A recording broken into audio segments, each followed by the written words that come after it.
السابقة.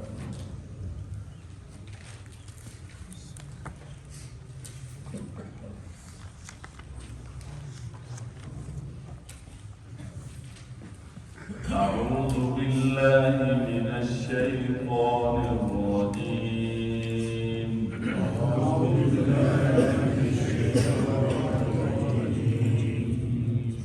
بسم الله الرحمن الرحيم.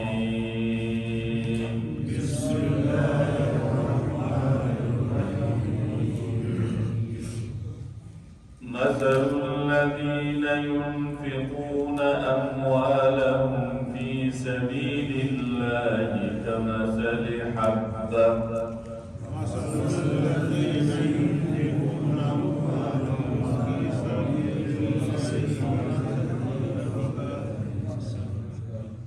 أنبتت 7 سنابل في كل سنبلة 100 حبة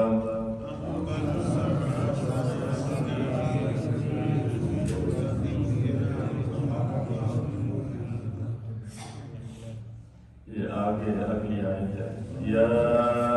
أيها الذين آمنوا لا تبطلوا صدقاتكم بالمن والأذى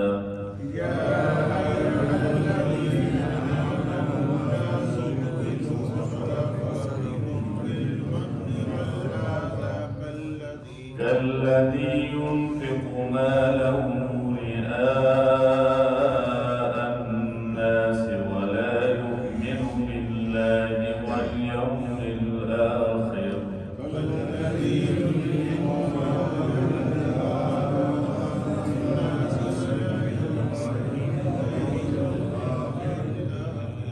فمثله كمثل صفوان عليه تراب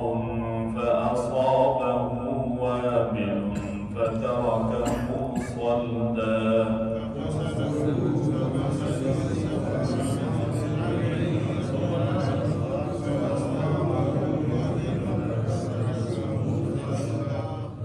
لا يقدرون على شيء مما كسبوا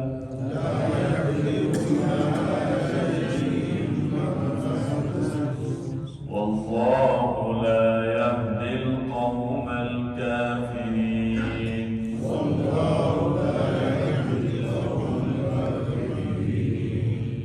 ومثل الذين ينفقون أموالهم ابتغاء مرضات الله وتثبيتا من أنفسهم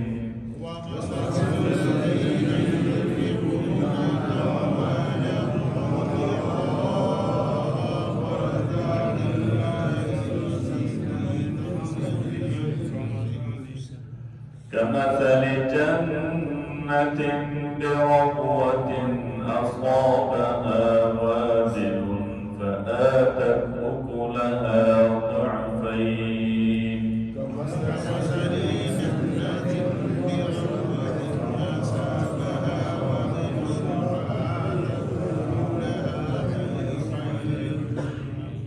فإن لم يصبها وابل فطل والله بما تعملون بصير.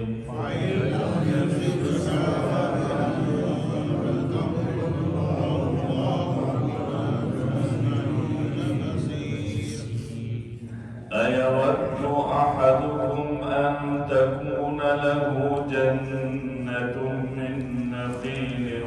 وأعناب تجري من تحتها الأنهار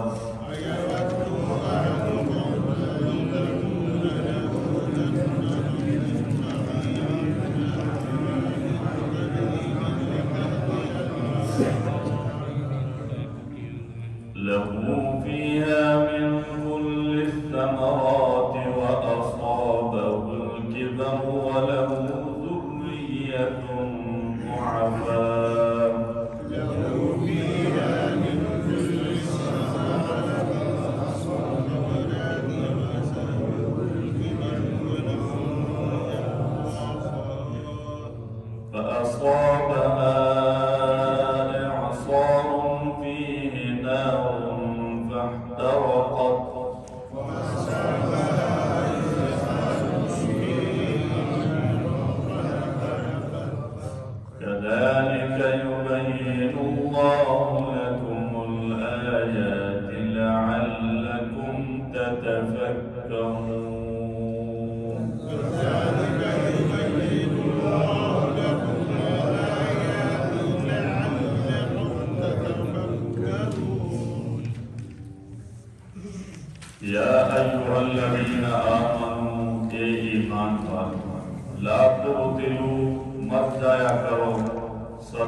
خیراتکم اپنے خیرات بالمن احسان رکھ کے والعطا اور ایزا دے کر کالذی اس شخص کی طرح ينفق جو خرچ کرتا ہے مالہ اپنے مال کو رعاء الناس لوگوں کو دکھانے کے لیے ولا یؤمن باللہ اور یقین نہیں رکھتا اللہ پر والیوم الآخر اور قیامت کے دن پر فمثلہ اس کی مثال کمثل صفوان ایسی ہے جیسے صاف پتھر علیہ تراب اس پر کچھ مٹی پڑی ہو فاصابہ وابل پھر برسا اس پر زور کا مینا فترکہ صدا اور چھوڑا اس کو بالکل صاف لا یقدرون علی شیء کہ کچھ ہاتھ نہیں لگتا ایسے لوگوں کے مما کسبوا اس چیز کا جو انہوں نے کمایا واللہ لا یہدی القوم الکافرین اور اللہ کافروں کو سیدھی راہ نہیں دکھاتا وَمَثَلُ الَّذِينَ اور مثال ان کی يُنْفِقُونَ جو خرچ کرتے ہیں اموالہم اپنے مال کو ابتغاء مرضات اللہ اللہ کی خوشی حاصل کرنے کے واسطے وَتَثْبِيتًا مِنْ أَنفُسِهِمْ اور اپنے دلوں کو ثابت رکھنے کے لیے كَمَثَلِ جَنَّةٍ ایسی ہے جیسے ایک باغ ہے بِرَبْوَةٍ بلند زمین پر أَصَابَهُ وَابِلٌ اس پر زور کا مینا پڑا فآتت اکلها ضعفین تو لایا وہ باغ اپنا پھل دگنا فإن لم يصبها وابل اور اگر نہ پڑا اس پر وہ مینا وابل فطل تو فرمایا وہی اس کے لیے تھوڑا کافی ہے واللہ بما تعملون بصیر اور اللہ تمہارے کاموں کو خوب دیکھتا ہے ایود احدکم کیا پسند کرتا ہے تم میں سے ان تکون لہ جنت کہ کسی کو لیے ہو ایک باغ من نخیل کھجور واعناب اور انگور تجری من تحتها الانہار کہ اس کے نیچے سے نہر بہتی ہو لہو فیہا من کل الثمرات اور اس باغ میں اور بھی سب طرح کے میوے ہوں وَأَصَابَهُ الْكِبَرُ اور آگے اس پر بڑھاپا وَلَهُ ذُرِّيَّةٌ اور اس کی اولاد و ضعفاء ضعیف فَأَصَابَهَا إِعْصَارٌ اور پھر تب اس پر اس باغ پر ایک بگولا آیا فِيهِ نَارٌ جس میں آگ تھی فَاحْتَرَقَتْ اور وہ باغ جل گیا كَذَلِكَ يُبَيِّنُ اللَّهُ لَكُمُ الْآيَاتِ یوں اللہ تمہیں یہ آیتیں سمجھاتا ہے لعلکم تتفکرون تاکہ تم غور کرو پہلی آیت میں اللہ تبارک و تعالی نے ان لوگوں کے بارے میں فرمایا جو صدقہ خیرات کرتے ہیں لیکن کسی پر احسان جتلاتے ہیں اور کسی کو عافیت دینے کے لیے صدقہ خیرات دیتے ہیں تو فرمایا ان کی مثال اس طرح ہے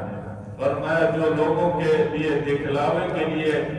خرچ کرنے والے اور اذیت اور تکلیف دینے والے دونوں برابر ہیں ان کی مثال اس طرح ہے جس طرح ایک چٹیل پتھر ہو اور اس پر جو ہے تھوڑی تھوڑی مٹی جو ہے وہ جم گئی ہو گرد و غبار آنے کی وجہ سے اب اس پر کوئی دانے پھینکے تاکہ اس کے اوپر یہ اگیں گے اور آپ کھائیں گے اب جیسے ہی اس نے دانے پھینکے اور اوپر سے سخت بارش آئی اور بارش آنے کی وجہ سے وہ پتھر بالکل صاف ہو گیا اب جب صاف ہو گیا تو وہ دانے بھی گئے وہ مٹی بھی گئی اور ان کو کچھ بھی دکھائی نہ دیا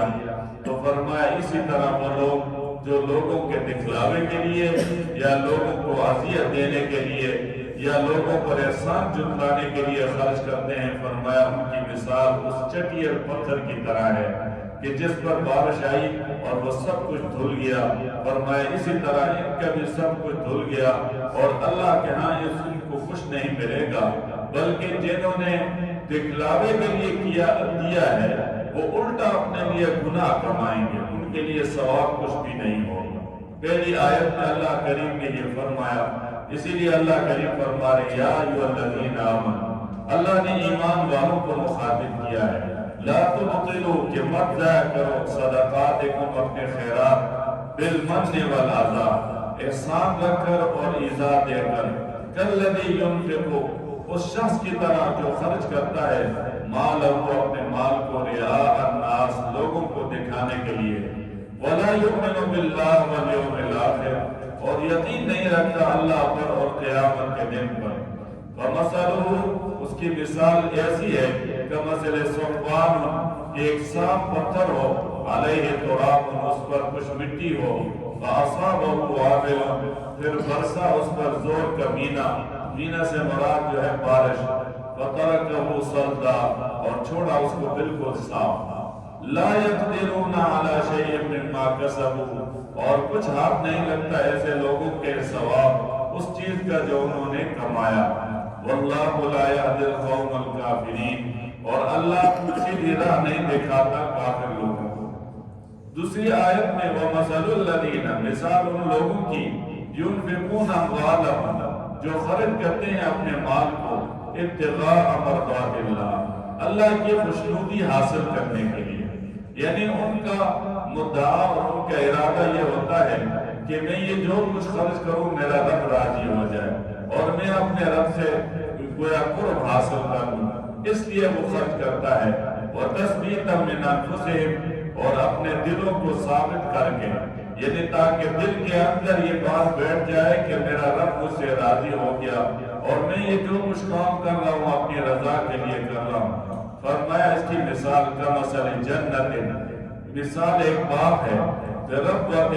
بلند زمین پر ہے اصابہ وابل اور اس پر زور کا مینا آیا یعنی زور کی بارش آئی فآتت اکلہا ضعفین تو اس باغ میں وہ پھل جو ہے وہ دگنا ہو گیا فَإِن لَمْ يُصِبْهَا وَابِلٌ اور اگر نہ پڑے اس پر بارش فَطَلٌ اور فرمایا وہ بھی اس کے لیے تھوڑا سا کافی ہے یعنی اگر تھوڑی سے پل کا معنی ہے اوس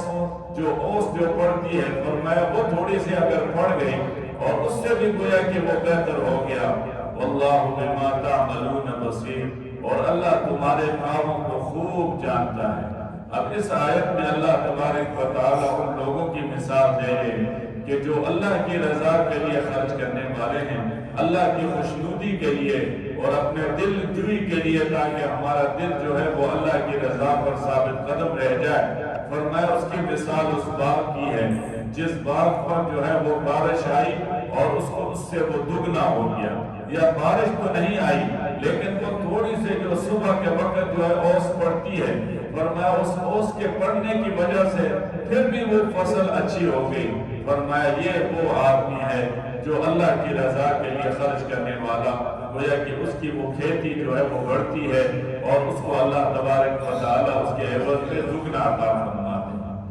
آگے فرمایا ایود احدکم کیا پسند کرتا ہے تم میں سے کوئی آدمی ان تکون لہ جنت کہ اس کے لیے ہو ایک باغ من نخیل کھجور کا واعناب اور انگور کا تجری من تحتها الانہار کہ اس کے نیچے سے نہر بہ رہی ہوں لہو فیہا من کل ثمرات اور فرمایا اس باغ میں اور سب طرح کے میوے ہوں یعنی مختلف قسم کے اس کے میوے ہوں واصابہ الکبر اور آ گیا اس پر بڑھاپا یعنی جو مالک ہے وہ بوڑھا ہو گیا وَلَهُ ذُرِّيَّةٌ اور اس کی اولاد ہے ضعفاء ضعیف گویا وہ اولاد ایسی ہے کہ وہ کمزور ہے ناتواں ہے اب اس کے بعد جو ہے بچی جو پونجی ہے وہ گویا یہی باغ ہے اس کے علاوہ کچھ بھی نہیں ہے خود بھی بوڑھا ہو گیا اس کی اولاد بھی ضعیف ہے فَأَصَابَهَا إِعْصَارٌ تب آ پڑا اس باغ پر ایک بگولا فیہ نار جس میں آگ تھی فاحترقت جس سے وہ باغ جل گیا کذالک یبین اللہ لکم الآیات اللہ اپنی آیتیں اپنی نشانیاں اسی طرح تمہارے لیے بیان کرتا ہے لعلکم تتفکرون تاکہ تم غور کرو اب دیکھیں وہ آدمی خود ضعیف تھا اس کی اولاد بھی ضعیف تھی لیکن اس نے وہ باغ اس لیے چھوڑا تاکہ میری اولاد کے لیے کام آئے اور ان کی زندگی اچھے طریقے سے بسر ہو لیکن اللہ کی طرف سے آسمان سے ایسی بجلی آئی کہ اس میں آگ تھی اور وہ آگ آ کر اس باغ پورے کو جو ہے میلے میٹ کر گئی تو گویا کہ اس کے بچانے والا اللہ کے علاوہ کون ہے؟ اللہ تبارک و تعالیٰ یہ بتانا چاہتے ہیں کہ تم میرے راستے میں خرچ کرو گے گویا میں اس کو دگنا کروں گا، اور اگر تم بخل اختیار کرو گے تو اس صورت میں گویا بخل کی صورت میں میرے پاس سب کچھ قبضہ قدرت میں ہے کہ میں اس کو ختم بھی کر سکتا ہوں، اور تمہارے ہاتھ جو ہیں وہ بالکل خالی بھی ہو سکتے ہیں۔ اس لیے اللہ تبارک و تعالیٰ پر توکل کر کے اللہ کے دیے ہوئے میں اللہ کے راستے میں خرچ کرنا چاہیے، اور صرف اس ارادے سے کہ ہمارا رب ہم سے راضی ہو جائے۔ یہ اللہ نے دیا ہے، اللہ ہی کے لیے خرچ کر رہے ہیں، اور تاکہ اللہ ہی راضی ہو، مخلوق کو کوئی رضا اور مخلوق کے لیے دکھلاوا کچھ بھی نہ ہو۔ اللہ تبارک و تعالیٰ ہم سب کو سمجھ نصیب فرما دے۔ الحمدللہ رب العالمین والعاقبۃ للمتقین والصلاة والسلام علی اشرف الانبیاء والمرسلین وعلی آلہ واصحابہ اجمعین۔